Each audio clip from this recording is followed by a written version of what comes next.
Hello, folks, and welcome back to the show. We're marking the second talk show of the day, and this one is really close to heart. Very close. Literally. Southeast Asia is a region of immense natural beauty and biodiversity, known for its stunning landscapes, diverse ecosystem, and vibrant cultures. However, it is also a region facing significant environmental challenges, including climate change, deforestation, habitat loss, air and water pollution, of course, and the depletion of natural resources. The impacts of these challenges are not limited to the environment because we're experiencing ourselves right now. There are also far-reaching consequences for the health, livelihoods, and well-being of the people living in this region. Now, taking action to address this issue is not just a matter of environmental responsibility, but also a necessity for the future of the region. The good news is that there is a growing movement of individuals, communities, organizations, and governments in Southeast Asia who are actively working to combat climate change and environmental degradation. And one initiative that we're going to peel the layers today is Climate Starts with C. It is a weekly newsletter that aims to inspire individuals across Southeast Asia to take action on climate change and environmental degradation. Co-founders Karina and Massimiliano Hassan are here in our studio today to reveal more of their action and, of course, initiative of Climate Starts with C. Good morning. Max and also Karina, welcome to the show. Thanks for having us. See you guys. It's been 3 minutes. I know. 3 minutes. But it's great to finally have you guys here in our show, just talking about your initiative. I mean, we know that both of you are really passionate and saving the environment, and of course speaking out, not only just speaking out but doing the action also. And in regards to this, I want to ask Max and also Karina. I mean, we know Karina from, that she's doing her action with Miss Earth. That's kind of like your door opening to this. But what about you, Max? We want to know more about you more, and then we'll go ahead to Karina after that. About me. Yes. You've been talking enough today anyway. Pretty much. What really motivates you, to do what you do, especially for the environmental and the well-being Yep. of the environment across the world? So I grew up being very outdoorsy. I grew up surfing, hiking, camping, and the natural world has always been a very special place to me. And I love spending time outdoors. And I grew up between California and Indonesia. And I think one of the things about growing up in between those two places in the world, you recognize that there's a big gap between how California and the US in general protects the natural environment, through its national parks and through all of its natural beauty. Whereas in Indonesia, yes, we also have the natural beauty here, but maybe we do a less better job of actually protecting it, right? So I think that was the initial spark. But I actually don't really have like a deep climate change or environmental background. I mostly come from the tech space, specifically fintech. And it was only recently, almost by accident, that I was working for a VC fund that was sort of pivoting away from focusing on fintech to then focusing on climate tech. Okay. And when they made that pivot, I had to kind of learn from scratch. And I was self-educating quite a bit on topics ranging from clean energy to carbon credits to nature-based solutions, you name it. Climate change is a very broad space, so had to do a lot of self-education to sort of get up to speed on what all these topics actually meant. And then it was through that self-education I realized that there was a lot of individuals around me that also were sort of confused by a lot of these jargon and big topics that span the broad umbrella that is climate change. So I was having a lot of these informal conversations to just explain what I was learning in my own layman terms to my social network, friends and family, colleagues. What does carbon credits mean? What does greenhouse gas mean, right? All these concepts, explaining it in a very easy to understand, digestible format. And I think it was actually, I credit Karina with really pushing us to start the newsletter together, because obviously she works as a news anchor, and one of her strengths is actually being able to explain all these complex topics in a very easy to understand way to a broad audience. And I think partnering up with her was the perfect combination for me to then help to communicate these concepts to an even broader audience in a simpler way, in an engaging way. Right. I mean, you already took all the questions for Max, by the way. I'm good. Right there, it's summarized. Well, again, Karina, Yes. Miss Earth was somewhat. Yeah, so I your felt, I got trend. some exposure through Miss Earth. We worked with different organizations different communities through my time on Miss Earth and working along with like 86 different women from 86 different countries. That itself was also something that was an eye-opener for me because they worked through their own initiatives in their own respective countries. Yeah. And so I thought, now that I'm not reigning as Miss Earth Indonesia anymore, how can I sort of still continue to do, because I am actually personally passionate about this and I would like to do more about it. And so what can we do that, can inspire other people, especially the younger generation, Yes. to really take action Yes. into just going for it? Because Yeah. maybe I feel like as well through my time at Miss Earth, I realized that a lot of people are too scared to take that first step to just doing the simplest things. And Yeah. so we hope through this newsletter as well to inspire course. those people to just go for it, take the first step Yeah. and see what's Because next. people sometimes think like, what can one do to Yeah. save the Yeah, planet, it's such right? a big and complex issue that you're like, oh, I think that might be too big for me, or that Yep. might be too complicated. I don't know where to start. And so we hope through this newsletter, it could help break it down and see, like Max has mentioned, it's so complex. Within climate change, there's waste management, there's air pollution. What hits home for you? And then you can start there.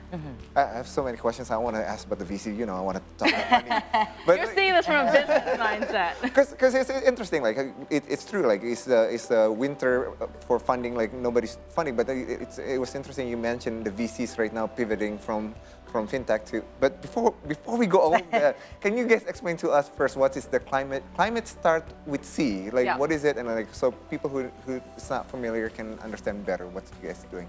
Sure. So building upon what Karina was saying, I think one important, problem that we noticed in the climate communication space is that a lot of climate news and a lot of climate content out there, it's sort of like this doomsdayer type content. Like the world is ending, we need to act now or we're Yeah. going to die. Like that's actually the wrong positioning. Oh, so in we're our good. opinion. So- Well, I mean, no, that's all true. But when you come at people with That's that right. messaging, you scare them, and a lot of people get scared to a point where they don't even take action. They're like, That's right. okay, well, I'm so scared. I'm just a small piece of this equation. What can I do, right? So our approach is actually to ease people into it.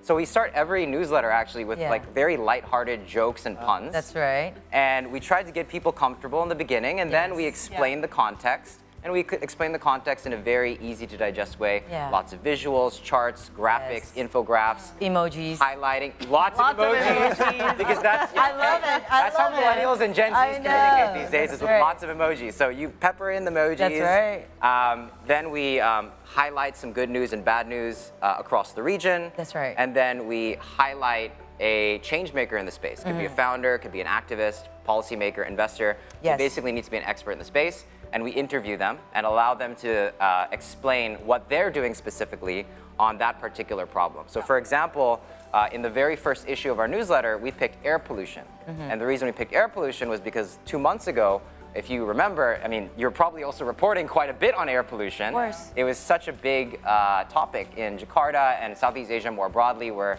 a lot of the cities around Southeast Asia, Jakarta especially, were experiencing terrible air pollution, and people were just running around trying to figure out what the heck is causing it. Yeah. But nobody really understood the root cause and was looking at the data in a scientific way and in an easy to understand way, Right. So then you had all these crazy solutions that were being proposed, like let's spray water in the air, that'll solve it, and a lot of misinformation, right? Yes. So I think that was our sort of gateway issue, if you will, Yeah. to sort of get people through the door. Yes. Yeah. So I think I want to start with how did you find the name? Because climate starts with C. People would I always give think him it's a credit for C, that.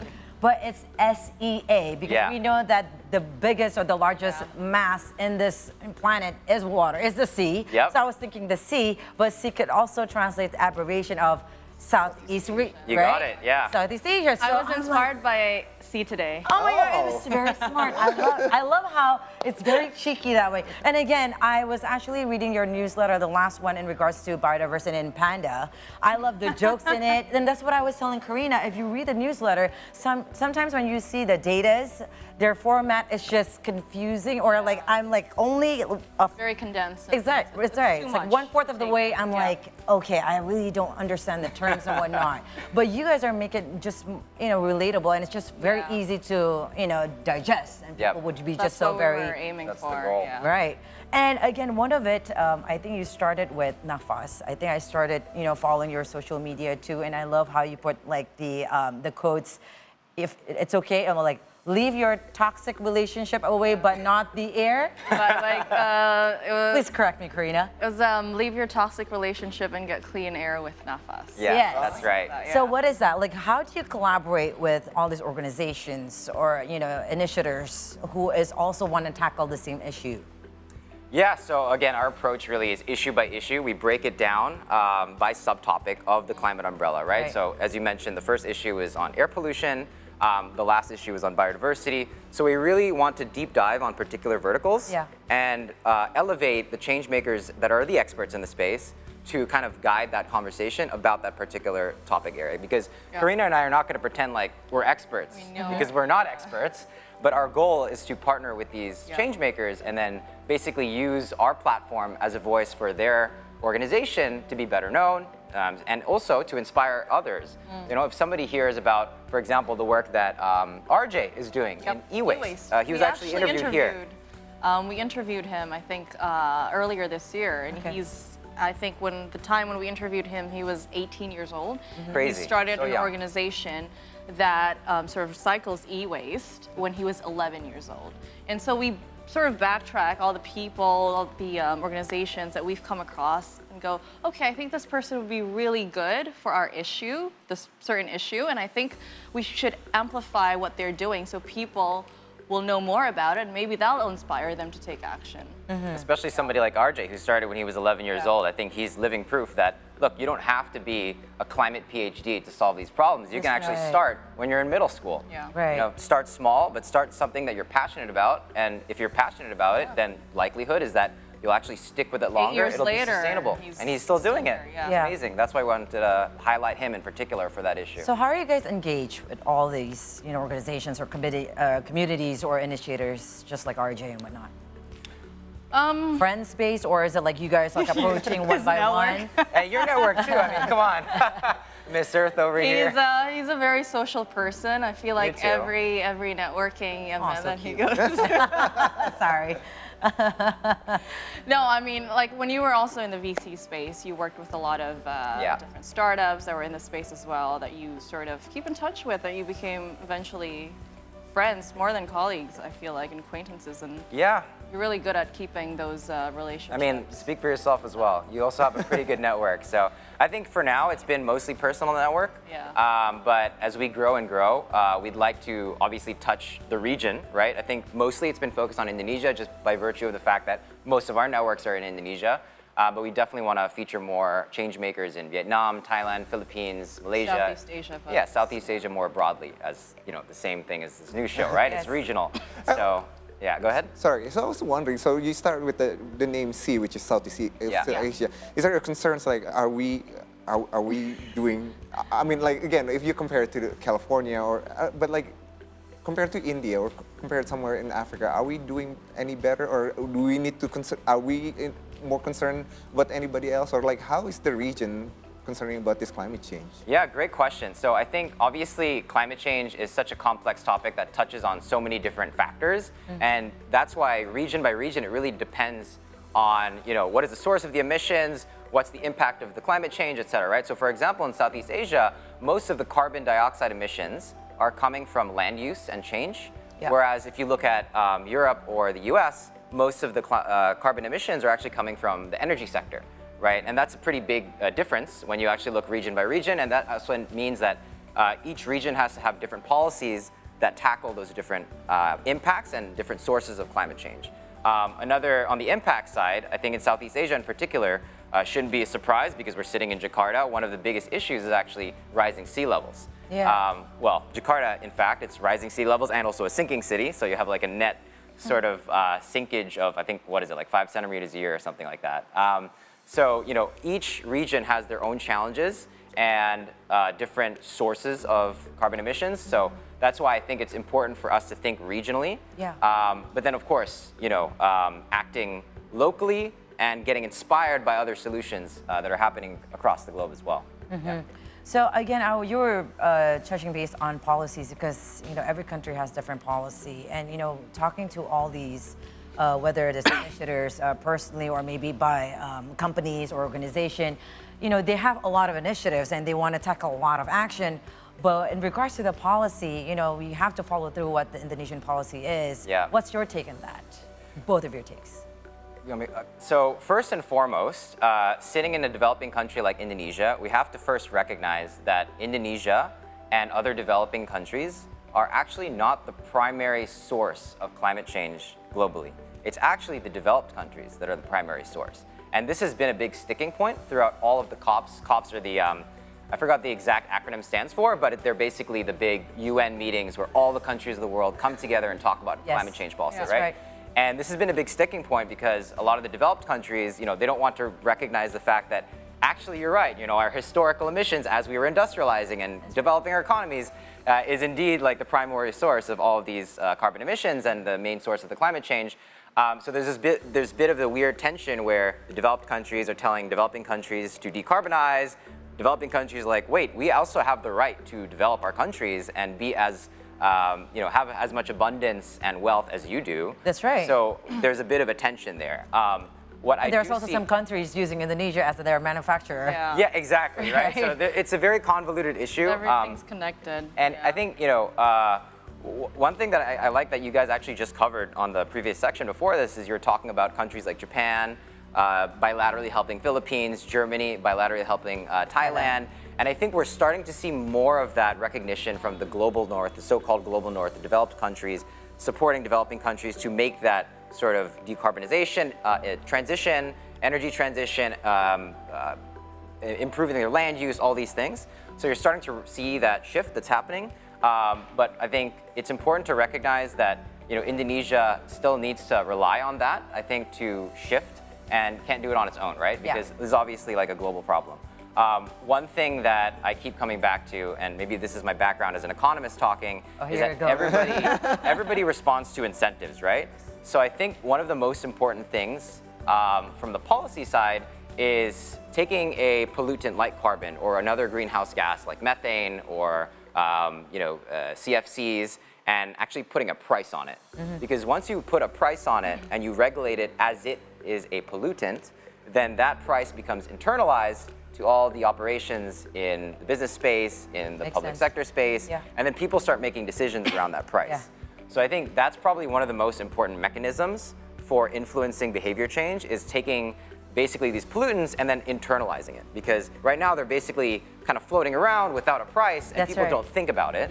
But the minute that it comes back to economics, people start actually making decisions against that. So I think if there's one piece of policy I would love to see is like a regional coordinated effort to capture the price of pollutants like carbon, doing it in a regional way, allowing for an exchange, which Indonesia actually just launched its own carbon exchange about 2 months ago, of that pollutant across the region to sort of facilitate, basically that internalization of the price at a scale that makes sense. Do you agree? Yes, I mean, it's like counting numbers right there in your head. I know, Indra. I have so many questions. I want to talk about the VC. I want to talk about like what can we do. I want to talk about the carbon emission. But like one thing that people might wonder is, how is it working with your partner alongside your partners? What's the challenge? I'll let you answer that first. I think it's been great because I think we came towards this Climate Starts with C because of our sort of common interest in the climate space, right? We didn't really see this as like, hey, let's start a business together. Here are the numbers. Here's what we're supposed to do, blah, blah, blah. I mean, it started off based on like a conversation we were having at dinner. We're always sort of exchanging ideas, having discussions about the space. And we're like, you know what? I mean, we're already educating ourselves. We're learning off each other. Why don't we just put this on pen and paper and then share it with people who might be interested in a more concise, sort of digestible way? That, hey, if it works for you the way it works for us, then great. And so, I mean, it's like working with your best friend, it's fun. Obviously, we have disagreements. He's a very, as you can tell, by the books, organized kind of person. I'm, as you guys would know, am not. I'm very more like all over the place. But I feel like at the end of the day, it's a great combination right there. It complements each other. And I think Our common goal is to get things done as long as we get the work done. Right. Even though we have different ways of doing it, Yes. we have the same goal and it works out. All right, since you guys are, an item as a co-founders and also in life, our producers are, you also listen here, right? They're like, oh, this is so good, but we are short in time right now. Yes. Just before we conclude this, very short answer, what is the long term, the end game for Climate Starts with a C? One word. Question. Yeah. One word? Yes, It's one even word. more challenging. Oh my goodness. What would you want this to be? Impact. I would say enabling impact. I mean, that's 2 words. Yes. Okay, that's one word and one word. Right. Yeah, there you go. Yes. See? One word, Enabling 2. impact. There you go. Enabling impact. It'll be Like a that. hub, I would say, right? Within organizations, governments, with climate, starts with a C together, tackling ma'am. environmental issues together. Thank you very much. Thank you very much, Max, Massimiliano, Hassan, and Karina Basuram right Thank here. you, guys. The co-founders of Climate Starts with C. Don't forget to tap on the newsletter because it is such, and it's not only entertainment, but it's a lot of in-depth what you need to know about you saving the planet. All right. So right now we're going to take a break. We will have recap of news from the previous segment. Stay tuned right here on the C Morning Show, only on C Today.